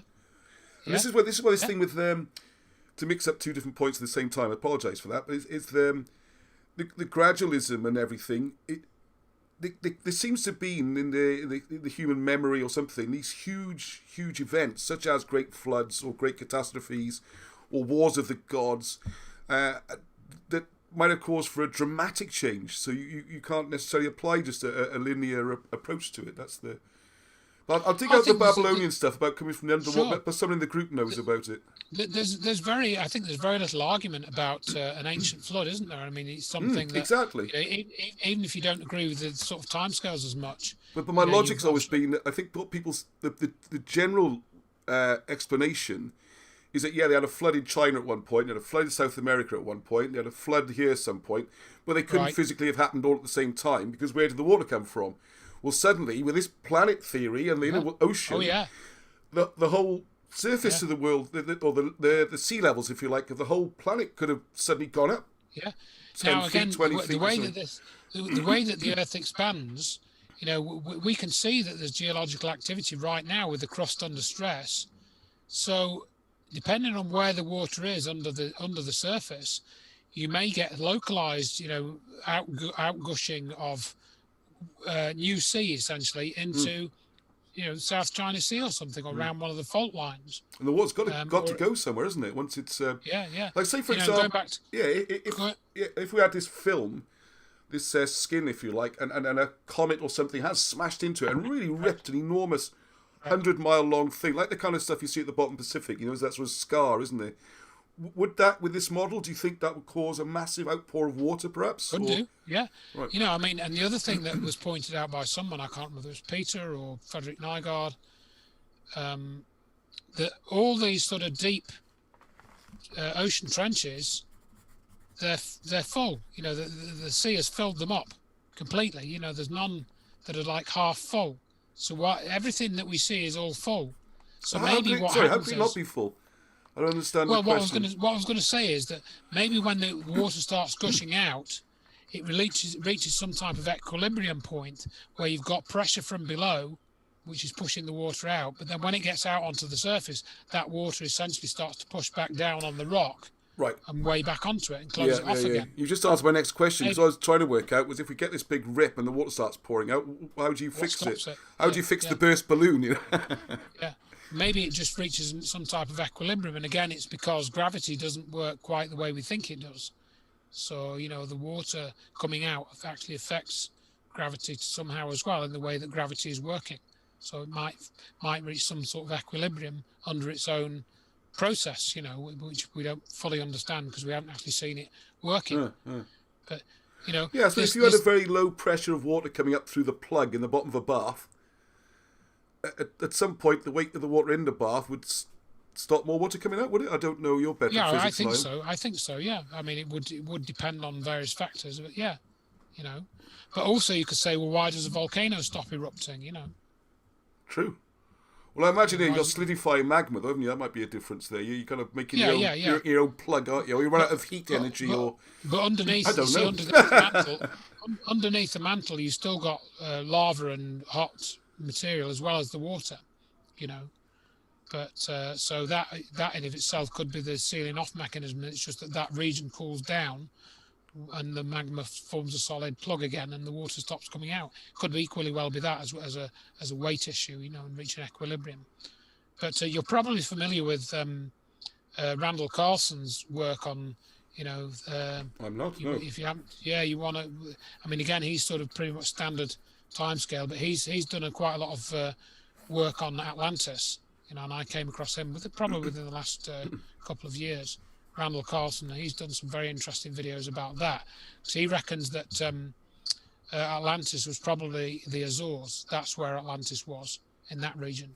Right. And he explains that quite well. So that's worth checking into. And I mentioned that because, that was meant to have disappeared after an enormous flood, wasn't it? So that could have been another phase of the Earth expansion. Oh, Atlantis was, yes. Yeah, and that's what wiped it out. We had another ocean filling event then, which then covered a lot of the land. And there's actually a piece of Africa that's broken off, or starting to break off as well, on the east coast of Africa. So it looks like there's expansion happening there. Oh, really? Yeah. Was that near the Horn, or was that further down? Yeah, it's near the Horn. Yeah, somewhere near the Horn. Actually, I forget the exact location. But there's a big rift has opened up there in the last sort of 10, 15 years. And they were actually the geologist team went there by helicopter to this, and then just as they got there, the rift started opening. Wow. That was in 2006 that happened. So you can see this happening in front of us. Yeah. Yeah, more or less. Within. One last thing that sorry if you sorry I kept you a long time. You've been very generous. Thank you very much. Just one thing you did mention earlier on. There's a few. I'll just go to the point you mentioned earlier. When we were introducing the subject, you said that this model might make a difference to explaining the ice caps moving. Was that just that it would have covered more? Poles moving. So in other words, because we've got an expanding Earth, the land masses are moving around more. So and you can see. You can see that on the Pangea model. But because these continents are moving around in expansion, then where the Earth pole was is going to move as well. So the planet as a whole is not going to actually physically tip, but you're going to actually the actual location where the polar was on the land is going to move. Because the land moves, not because the whole planet moves or the whole planet changes its orientation. Oh, I see. All right. Okay. Yes. So I was a bit. So you're talking about. I was a bit slow there. Really, so if I got this right. So what I was saying before, if you got the, because this is a problem I had with my own sort of ideas, if you like. I was suggesting that maybe the ice cap. My hand is the ice cap, and that stays relatively there. You can think of it the other way, where the Earth is doing this. Because there's obviously there's records of the North Pole being in Minnesota, and it's moved all over the place, isn't it? Yeah. Well, I think you've got to. Yeah. So I mean, But we're all saying is that rather than this whole thing doing what I'm doing here, it actually could. Ooh. Yes, the land masses that are moving, not the. Because what you're talking about is a change in the tilt of the axis of the Earth. Yes. So 23.5 degrees. And I've heard the talk of that as well, and some are saying that basically the whole Earth axis tilted, and this is what made this woolly mammoth freeze with its meal in its mouth. Yeah, that's Velikovsky talks about that as well, and because it suddenly went to the North Pole. But if you think of that, let's just say the Earth's axis did tilt, then just because the Earth's axis tilted and wherever it was, Siberia ended up as the North Pole or something. Oh. That's not going to cause it to instantly freeze, is it? It would still take at least a few hours, or, it would take a few days even for the whole landmass to cool down to a northern polar temperature. Yeah, I don't think he's trying to say the whole landmass, as I read it, anyways, that the whole landmass would suddenly cool. So that mammoth one, which is the one that everybody talks about. Go on. What I was going to say is, that mammoth one where everyone talks about, and it's still got the meal in its mouth, and it was frozen. Yeah. With its meal in its mouth, whatever grass it was eating or something. Yeah, and buttercups and stuff. Yeah. That probably happened because the atmosphere got stripped off. So some event happened and it stripped off the atmosphere, and suddenly the Earth was exposed to the freezing cold of space. Something like that. Well, just in that one area, you think, or just in that one area? Well, maybe I don't know how big it was, but that would be a way of reducing the temperature massively if the atmosphere got stripped off. Or I suppose you could argue that some very large cold object, very very cold object, came into the atmosphere and sucked all the heat out very very quickly. So that might have been caused by some type of cometary impact. Yeah, I have to think about that. Yeah, cold at least. Because I read for it to be flash frozen like that. Yes.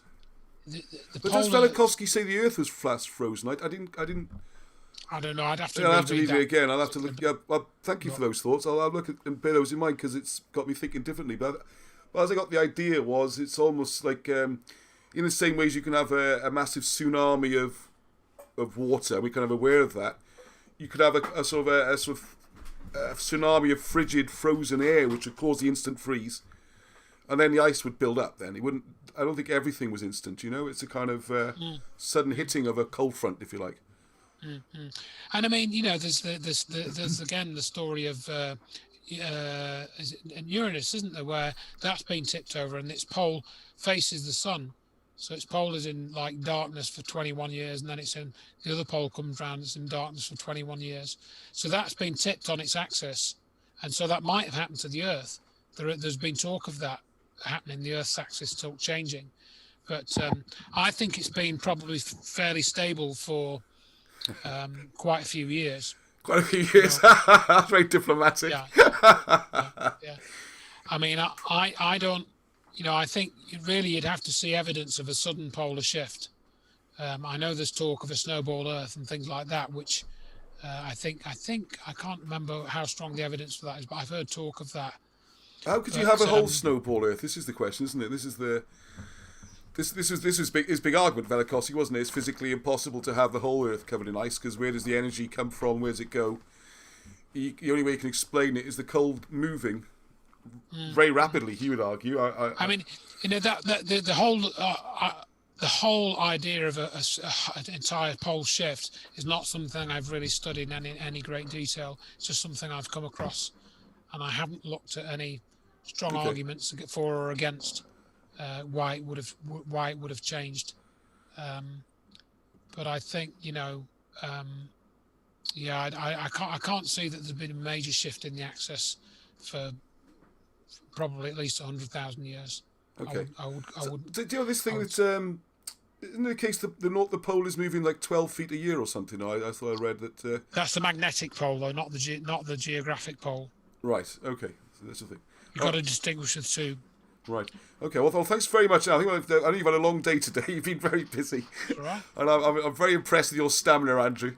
You got straight off no 2 hour session straight to another one. So, is there anything else you'd like to add at this point? Then I can start wrapping things up. Well, not really. Other than that, if people want to sort of follow up with any questions, just go on to checktheevidence.com and just click the contact button, and you can ask me that, or you can download the free PDFs.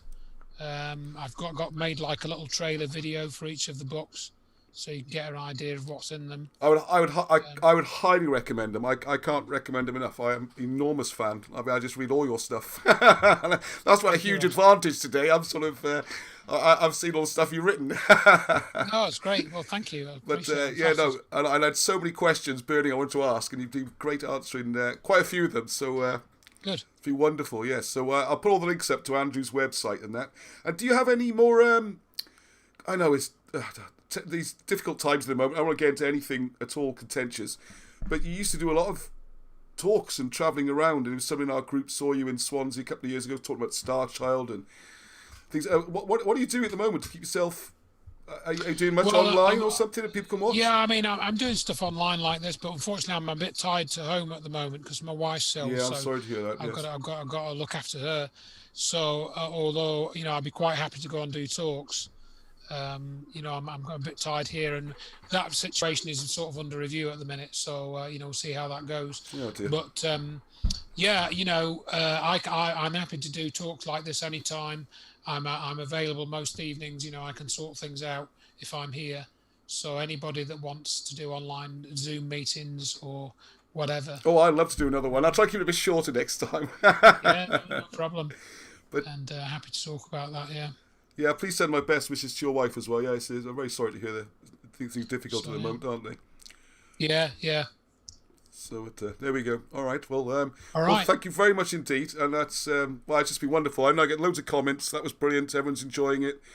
And what I wanted to say at the beginning, and I'm going to say it now, because people have seen you for a while and they've realised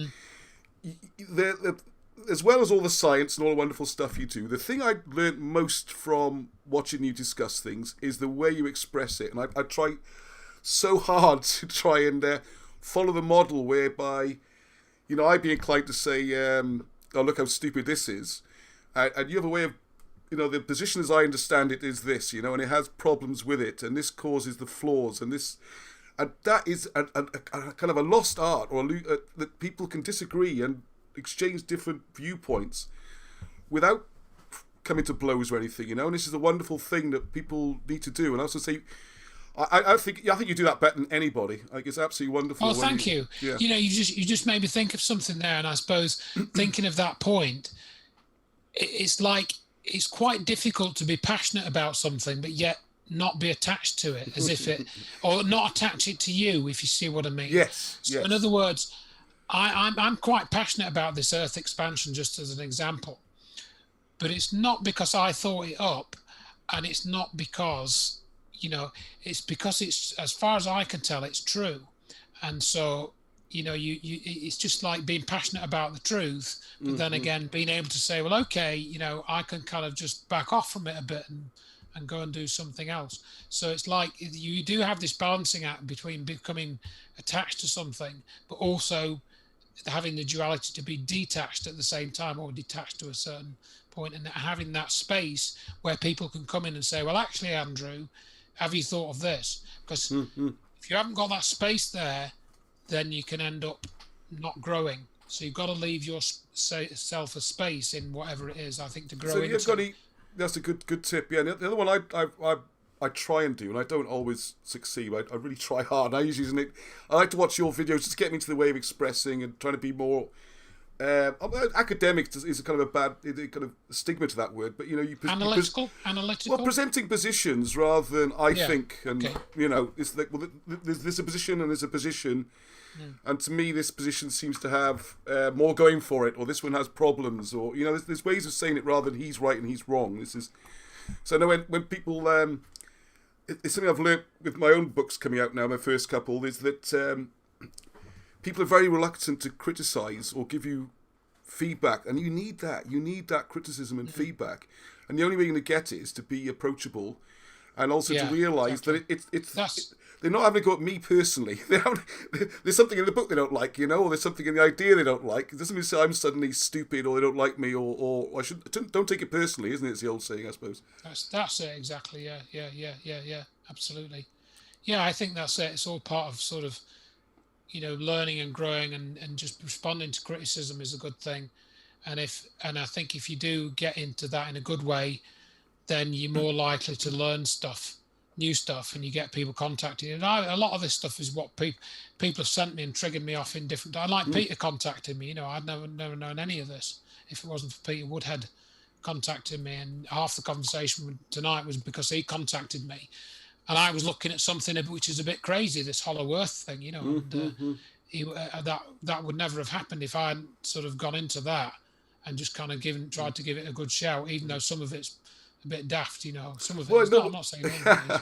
But I know when he went through this theory at first, for one, you're flexible to your overcome your initial skepticism, but also I know, because I've watched that other film loads of times, there were different ideas that kind of got kicked around and kicked out on the way through as well, wasn't it? You didn't just go, there it is, we're off and running. That's it. Yeah, exactly, yeah. Brilliant. Yeah. All right, well, thank you very much indeed, and I hope we can do something again soon. That'll be definitely, yeah. Awesome. Just drop me a message and we'll sort something out, Ross. I will really enjoyed speaking to you. And Arnie's sending us thank you as well. Andrew's going to say, yeah, you take care. Thank you very much. Thank you, Andrew. You're welcome. Thanks a lot. Bye-bye. Bye. Bye. Right, everyone, thank you. That was just great. I hope you enjoyed that. You can still see me. Good. Oh, yeah, Andrew, we can still hear you. So there you go. I'm just going to. Normally, we have Arnie play us a song now to play us out on the violin. Go grab your violin quickly, Arnie. Go for like 1 minute. Yeah, I think I got 1 minute. He's going to have to get his violin. Oh, no, it'll take a while now, won't it? No, that's good. I better be interested to hear his violin playing. It's a difficult instrument to play well. Yeah, do you play any instruments, Andrew? No, not really. No, I mean, all I've got is I cheat. You see, I've got this is a MIDI controller, so you can plug that in and.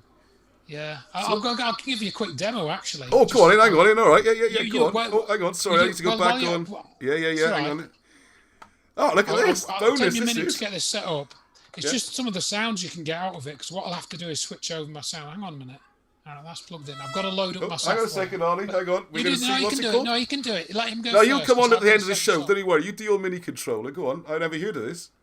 Hang on. It's going to take me a minute to set this up. Oh, it's good. So what is it then? Is it a keyboard you can use or something? Or? Yeah, it's just basically a keyboard, right? But then what you can do is you can use your computer as a synthesizer, right? Oh. And it's just you know, I mean, I've had this for a few years now, but the range of stuff that you can get for it is just it's completely amazing, really, and a lot of it's free as well. Okay. You know. So do you actually play it, or do you program it all in first and then just play it back? You can do both. You know, you could literally just plug it in. If you can play keyboard well, this is just a basic MIDI controller keyboard. You had a similar thing with your homework, didn't you, at school? You were Band Lab. Band Lab? Does that ring a bell? Band Lab? No, I've not heard of that. But this thing I've got here that you can't see at the minute, it's something similar. Let's just see. Let me get the. I've got to do that, haven't I? I think. It's all right. Yeah, we're all hanging here now. This is what's this Let thing? me just get this up. Hang on. I was always told there's two things to remember in showbiz, isn't there? The first one is always leave the audience wanting more. He should be playing his violin, so I think. Oh, we'll have a bit of violin as well. We have to have a bit of violin. You got something in mind, Arnie? What should I play? I don't know. They'll play something. Maid of Harley or something? Plus, Something a bit more fast-paced. what sort of stuff did Andrew like? Plus, I'd like. Well, yeah, I know what. Let's see what Andrew comes up with on his mini thing first. Let's see what happens. Right. There. So let me just go to because what I like is you get these ambiances on here. So this is an appropriate one, right? It's a Brian Eno job, is it? Yeah, basically. So I'll just try and put this on. So hang on, let me just switch over the sound. So Okay. I've got to go onto here, and then I've got to go onto here, and Four. then I've got to go onto where are we? So I'm on the microphone. No, I want to go to that. Right. So my voice will cut off now because this is gonna Okay, take your play channel. from the keyboard. Yeah.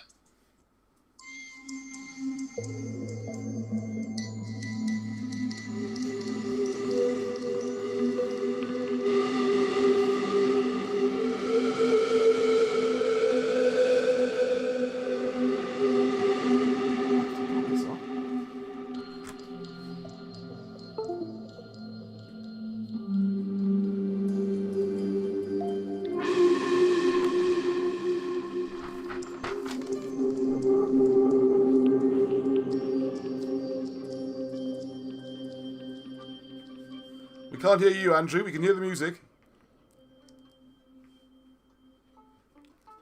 You can lip read, Andrew. All right. Okay, I think you're on. I think. Thank you very much. Excellent. That was brilliant. Oh no, we're back on. Here we go.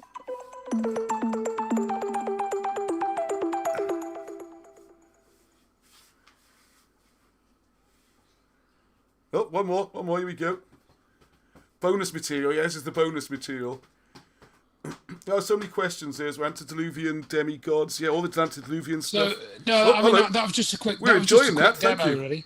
What's it called? I mean, well, the software that I use is called Mixcraft. It's a bit like GarageBand on the Mac, but basically what you can do is you can download synthesizers. So you can you can have a whole synthesizer that you can download for free, or you can buy them. And I've got about 10 different ones. And so you can download, for example, something called, in fact, when you buy the software, it comes with a Mini Moog, or Mini Moog it's called. So it's like a Moog synthesizer. Right. But all the controls and knobs are on the screen, you know, so you can Oh, emulate. right, okay. You can basically do what a Mini Moog could, just on your screen, you know, and you can then sequence it, and you know, and you've got virtual drum kits and. So you're actually composing then, rather than following Oh yeah, the you score. could do what the hell you like with it. You know, I mean, I don't do much with it because I don't have time. But it's quite. I mean, the whole setup costs about £100. You know, it's not expensive. You know. Yeah, that Music Lab's quite similar, wasn't it? Because what Arnie was... Labs, yeah. What's it called again? Yeah, it probably is. They're all Band quite Lab. similar. Because it's a bit Band more Lab, yeah. conventional in that Arnie would put in a line of, I don't know, piano or trumpet or whatever. Yeah. And then you play it on the keys. Yeah, and you can play it Yeah. on the keys like a keyboard. And then each instrument, you can mix them all together and then have an orchestra, I guess, eventually, couldn't you? Oh yeah, I mean this keyboard, I think like DJs use it as well. So you can set it up as a DJ thing. So you can press a key, it sets up a loop, and then you can store that loop, switch to another one. That loop carries on playing, then you start another loop and you build up a bass and all of that. So you can do all of that if you want. I'm not, you know, it takes me a long time to get into all of that. But just like those ambience effects, you've got about 100 different ones of those, and some of them are absolutely brilliant, you know. And you can set them, just press the key, and it goes ding dong, ding dong, ding dong. And it just carries on and plays its own tune, you know. And then you just press. I was amazed what people do to relax. It's fantastic. Yeah, it's brilliant. Yeah, I'll have to give it a go. There we are. Thank you very much. So, what sort of music do you like? I mean, what kind of sort of things Arnie playing? I put Arnie on the spot now. Just a genre. Me or Arnie? Yeah, what sort of genre would you like? Is it? Do you have very... I've got a lot of different stuff. I've got about. I mean, on here, on that thing, which is my phone, I've got about 7,000 tracks. Oh, good grief! I've got about 500 hours of music on there, which is my entire music collection. Wow! So I've got everything from the Sex Pistols to Wagner on there. Well, you got a free choice, I think, Dylan. You know, but I like a lot of electronic music. I like Mike Oldfield. I've got a lot of Mike Oldfield. The old Tubular Bells and all that, yeah. Yeah, and he's done a lot of other ones as well. I like Jean-Michel Jarre. I've been to see him twice. I've been to see Mike Oldfield twice, actually, years and years ago. Fantastic. What was Jean-Michel Jarre's big album called again? I forgot what it was called. Oxygen is his first one. That was it. Yeah, that was the big one, wasn't it? But he's done lots of collaboration more recently. He did a couple of albums where he collaborated with people like Gary Newman, the Pet Shop Boys. Really? And even Pete Townsend. Yeah, he did a track with Pete Townsend on his album. And Tangerine Dream, I really like Tangerine Dream as well. Wow. Some of their stuff is absolutely brilliant. Great to work to as well. You know, things like I quite like the Beatles, although I've learned a lot more about the Beatles. Yes. That was another thing I found on your channel was the whole thing about all the Beatles songs being written by someone else. That was awesome. Yeah, that came from real. I got a friend of mine, actually, he's one of the group here, Robert Shaw. I was telling about this, and he was saying he found it really heartening because he writes music and he's a professional musician as well. Yeah. And it takes so long to write a tune, and then there's these two, you know, couple of scousers knocking out hit after hit after hit after hit. Then it's like, oh, so maybe they didn't then. Maybe.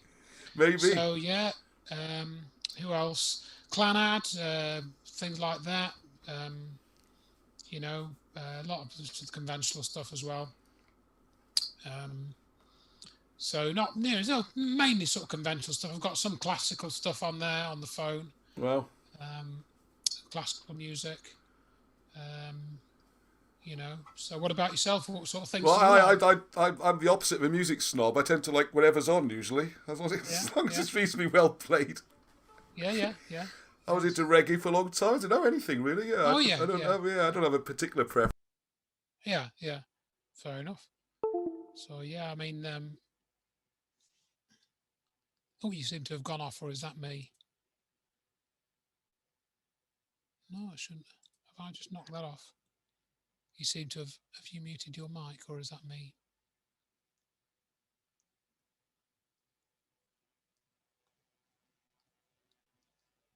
Just save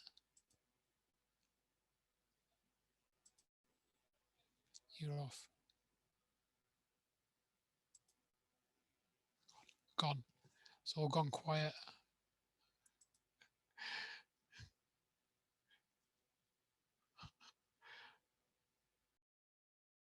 You've all gone quiet. I can't hear you.